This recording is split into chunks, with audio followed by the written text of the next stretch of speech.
से करता है, पर सामने जब तुम आते हो, पर सामने जब तुम। আসসালামু আলাইকুম, রাফসান ফ্যামিলি ব্লগের নতুন আরেকটি ভিডিওতে আপনাদের সবাইকে স্বাগত জানাচ্ছি।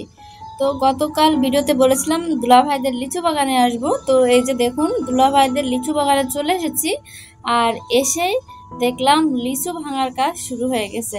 তো গাছ থেকে লিচু পেড়ে এই যে দেখুন এখন সে প্রসেসিংয়ের কাজ চলছে, আর এগুলো আগামী সকালবেলা চলে যাবে মার্কেটে।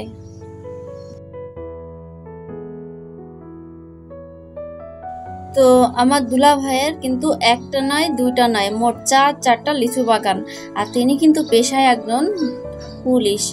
তো সে চাইলে কিন্তু সরকারি চাকরি নিয়ে পড়ে থাকতে পারতো, কিন্তু তার আসলে শখ আছে খাবার বাড়ির, আর এই কৃষিকাজটা সে বেশি পছন্দ করে, যার কারণে সে চারটা লিচু বাগান এবং তার খামার বাড়িটা তো গতকালের ভিডিও আপনাদের ঘুরে ঘুরে দেখিয়েছি। তো এই যে দেখুন লিচু ধরেছে, মাশাআল্লাহ এত পরিমাণে লিচু ধরেছে। আর আমাদের এলাকায় এই লিচুগুলো যদি হতো তাহলে এক রাতেই মনে হয় সব শেষ হয়ে যেত, কিন্তু এখানে দেখুন কোনো পাহারা দেওয়া লাগছে না, এভাবে মাঠের ভিতরে পড়ে রয়েছে লিচু, কেউ খায়ও না ধরেও না। তো এখন কিন্তু বিকালবেলা, যার কারণে সূর্যের আলোটাও কমে গেছে, আর লিচুগুলো দেখাও যাচ্ছে না স্পষ্টভাবে অনেক জায়গা থেকে। তো দেখুন মাশাআল্লাহ কত লিচু ধরেছে। তো এত লিচু দেখে আসলে মাথাই নষ্ট হয়ে গেছে, খাবো আর কি, শুধু ঘুরে ঘুরে লিচুই দেখছি। লিচুতে কিন্তু ভিটামিন সি রয়েছে, যা দাঁত, হাড় এবং ত্বকের জন্য খুবই উপকারী। আর লিচু ক্যান্সার প্রতিরোধক, তো ক্যান্সার প্রতিরোধ করতে লিচু কিন্তু খুব উপকারী একটা ফল। আর যাদের চুল পেকে যায়, উজ্জ্বলতা কমে যায়, বলিরেখা চলে আসে, তাদের জন্য একটাই কথা বলবো, লিচু খান। লিচুতে কিন্তু প্রচুর পরিমাণে অ্যান্টিঅক্সিডেন্ট রয়েছে, যা আমাদের শরীরের জন্য খুবই উপকারী। বাংলাদেশে মনে হয় মে থেকে জুন জুলাই এই 3 মাস লিচু পাওয়া যায়, 3 মাসই লিচুর মৌসুম। তো এই লিচুর মৌসুমে আমরা একটু হলেও লিচু খাওয়ার চেষ্টা করব। আর বিশেষ করে বাচ্চাদের খালি পেটে কখনোই লিচু খাওয়ানো যাবে না, এতে করে হিতে বিপরীত হতে পারে। খালি পেটে যদি অনেকগুলো লিচু খেয়ে ফেলে বাচ্চারা, তাহলে কি হবে জানেন? শরীরের শর্করা কমে যাবে, শিশু বমি বমি ভাব হবে, খিঁচুনি উঠবে। আর অনেক সময় লিচুর অতিরিক্ত খাওয়ার কারণে কিন্তু মানুষের মৃত্যু হয়ে দাঁড়ায়। তাছাড়া যারা ডায়াবেটিস রোগী আছেন, তারা ওষুধ সেবনের মাধ্যমে কিন্তু শরীরের শর্করা নিয়ন্ত্রণে রাখেন। তো সেক্ষেত্রে বেশি যদি লিচু খেয়ে ফেলে ডায়াবেটিস রোগী, তাহলে শরীরের শর্করা বা গ্লুকোজ কমে গিয়ে বিপদ ঘটতে পারে।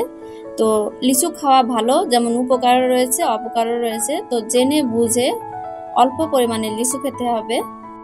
তো আমরা কিন্তু একটা লিচু বাগান দেখে ফেলেছি, এখন যাচ্ছি আর একটা লিচু বাগানে। তো আপনারা হয়তো বা বলতে পারেন এত কিছু আমি জানলাম কিভাবে। আসলে আমার ঘরে কিন্তু বাবু আছে, তো যে কোনো ফল যে কোনো কিছু খাওয়ানোর আগে আমি ভালোভাবে সেটাকে দেখে শুনে বুঝে খাওয়াই। তো সেক্ষেত্রে আমার এটুকু জ্ঞানের পরিধি ছিল, যার কারণে আপনাদের সাথে শেয়ার করলাম। আর আমরা আরেকটা বাগানে চলে এসেছি, আর এসে দেখলাম এখানেও লিচু ভাঙার কাজ চলছে, যেহেতু লিচুর সিজন শেষের দিকে। আর দুলাভাই চায়না থ্রি লাগিয়েছে। তো এই যে দেখুন উপরে সবাই লিচু ভাঙছে, আর এই যে লিচু এগুলো কিভাবে নিচে নামায় দেখবেন। তো ওনারা যে ঝুড়িতে করে আস্তে আস্তে করে রশি দিয়ে নিচের দিকে নামায়। তো আমিও কিন্তু জানতাম না গাছ থেকে কিভাবে লিচু পাড়ে। তো আজকেই প্রথম দেখলাম সরাসরি লিচু বাগানে এসে। তো নিচেও কিন্তু অনেক লিচু ঝরে ঝরে পড়ছে, আর এই লিচুগুলো কিন্তু বিক্রি করে না এনারা, সব মানুষের মাঝে বিলিয়ে দেয়, গ্রামের মানুষরাই খায়। তো এদিকে দেখুন আরো লিচু রয়েছে। তো মাশাআল্লাহ এই লিচুগুলো দেখে আসলে মনটা ভরে গেল। তো ভাবলাম এখান থেকে কিছু লিচু নিয়ে যাওয়া লাগবে। তো এই লিচু বাগান ঘুরে আমরা এখন যাচ্ছি আর একটা লিচু বাগানে। তো আমরা কোথায় কোথায় গিয়েছিলাম আর কোথায় কোথায় লিচু বাগান রয়েছে আমার ভাই দেখাচ্ছে। তো এই যে এখানটায় গিয়েছিলাম একটা লিচু বাগান, তারপর দ্বিতীয়বার গিয়েছিলাম এখানে, এখন যাচ্ছি আর এক জায়গায়। এই যে চলে এসেছি আর একটা লিচু বাগানে। তো দেখুন এই যে কি পরিমাণে লিচু ধরেছে। আসলে চোখের শান্তি মনের শান্তি। তো আমরা কিন্তু লিচু সঙ্গে করে নিয়ে যাব, বাড়িতে আম্মুরা রয়েছে, খালামণিরা রয়েছে, তাদের জন্য লিচু নিয়ে যাব। তো দুলাভাই আমাদের সঙ্গেই আছেন। আপনি যদি এখনও পর্যন্ত আমার ভিডিওটি দেখে থাকেন তাহলে আপনার কাছে ছোট্ট একটি অনুরোধ থাকবে চ্যানেলটিকে সাবস্ক্রাইব করার। আর আপনি যদি ফেসবুক পেজ থেকে আমার ভিডিওটি দেখে থাকেন তাহলে পেজটিকে লাইক এবং ফলো দেওয়ার অনুরোধ থাকলো। তো কেমন লাগলো আমার দুলাভাইয়ের লিচু বাগান কমেন্ট করেও জানাতে ভুলবেন না। আর এই যে বাড়ির সবার জন্য লিচু নিয়ে চলে এসেছি ঝুড়ি ভর্তি করে। তো আজকের ভিডিওটি এ পর্যন্তই। ভালো থাকবেন সকলে সবার পরিবার নিয়ে। আল্লাহ হাফেজ।